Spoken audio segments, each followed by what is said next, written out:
conservative society of the time. Oh, Scotty, is that your kitty?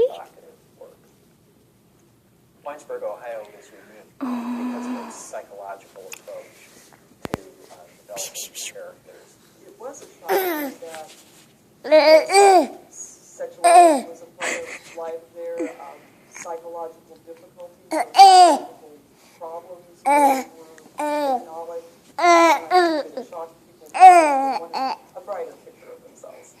I think what Sherwood Anderson did that really that affected literature from then on was they Scotty, you can't sit on her. people and simple life as not so simple. You know, these were Aw. complex people. Be nice to the kitty. Not a bestseller. Be nice. Oh, precious. Oh my God. And found elements of Oh, is that your kitty? voice that Uh-oh.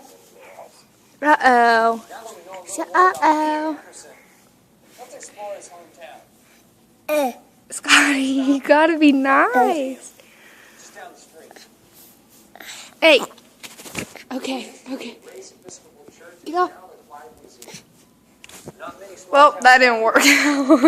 Wyatt has a lot to be proud of. Ralph Waldo Mission accomplished. And five has changed very little. The first Say bye, people. but since then, Say bye, people. Hi.